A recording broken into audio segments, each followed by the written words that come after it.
Alright, so what I want to talk to you about today is angles in geometry. An angle is an object and it has a definition. The definition of an angle is two rays that share an endpoint.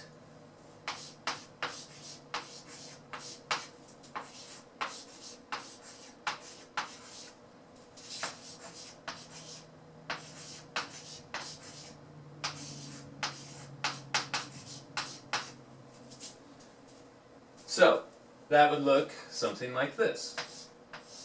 We have a ray here. It has a point A and a point B. We have another ray. It has a point C and a point B. So this is ray AB and ray BC,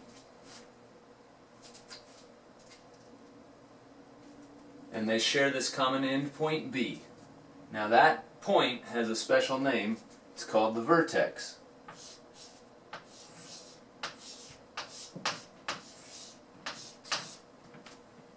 Point B is the vertex of the angle. Side AB, I just used the word, is one of the sides of the angle.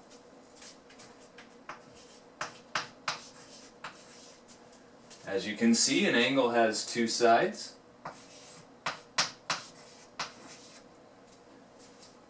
Now, this whole object, two rays, which are the sides of the angle, and its vertex, that whole object is called an angle. The angle is not the measurement of the angle, that's something different. Just like a line segment,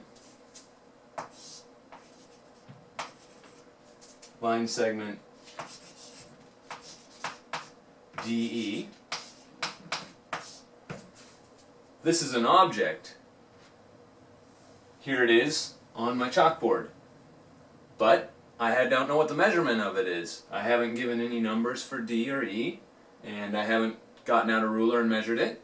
So the value that we assign to it is different than the object itself. Sort of like my name is Mr. Robinson, but I am not Mr. Robinson, the word. I'm Mr. Robinson, the person.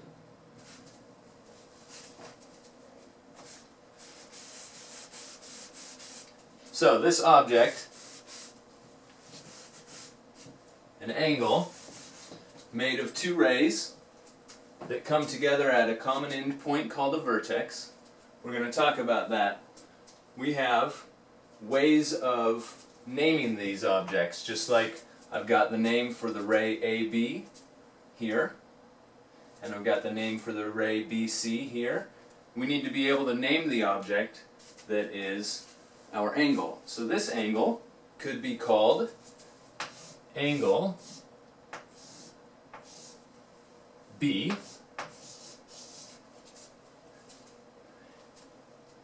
This symbol is read angle, and it isn't a less than sign.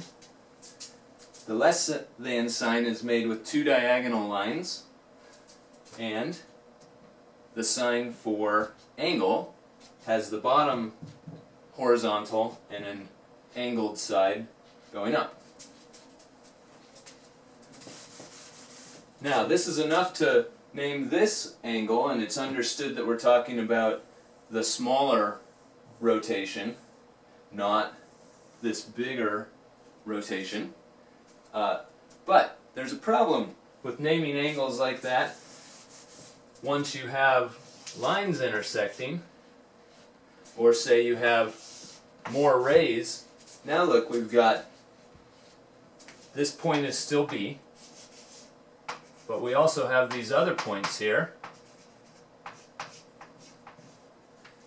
which make ray BF, ray BE, and so we've got an angle here we've got an angle here, and here. We've got an angle here. So there are a number of angles we've made, and they're not the same angle. So we have to be able to name them and differentiate between them. We can't do that with one letter, but we can do it with 3 letters. Because we make an angle with a ray and another ray, we have 1, 2, 3 letters that we can use. And the convention is that we put the vertex as the center letter. So we would say A, B, C, A, B, C, angle ABC. We could also write it angle C, B, A, CBA, or ABC. But what we can't call that object is angle BAC. This isn't okay. It's not the same thing as angle B or angle ABC or angle CBA, because that would say that our vertex is at point A. That's the angle made by these 2 rays. It's not the same angle, and it's not the same object. So that's how you name them. It's always possible to name an angle with 3 letters. It's only okay to name it with 1 letter if it's the only angle found at that vertex.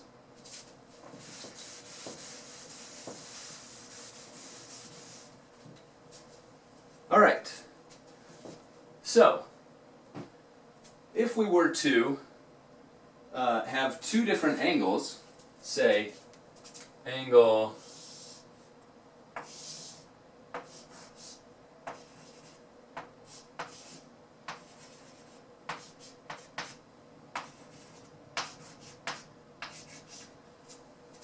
ABC and this second angle DEF, and they were exactly the same.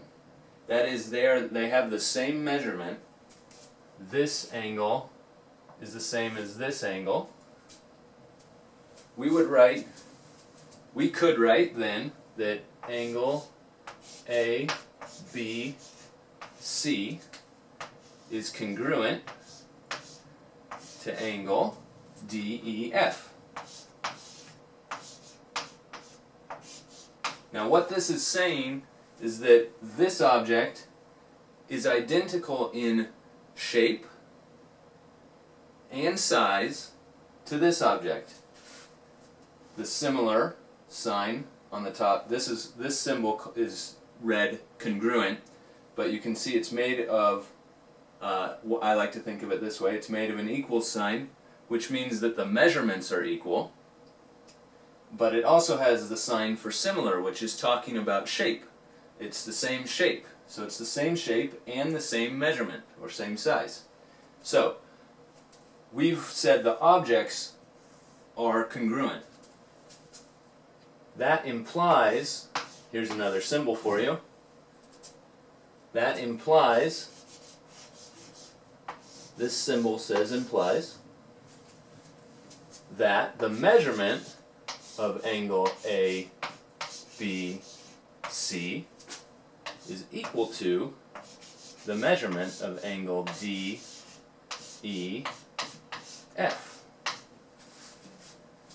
Now the difference between angle ABC and the measurement of angle ABC is that this is only talking about a number. Like you would take a protractor out, measure the angle, it would say, oh, this is 80 degrees.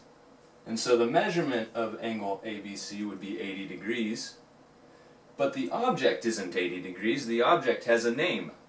Its name is angle ABC, and its measure is a measure of angle ABC is 80 degrees. If it were the case that this was 80 degrees and this were 80 degrees, we would be able to say those 2 angles are congruent. We'll pick this up next time with looking at 5 different classes of angles that are defined by what measurement the angles have. Thanks.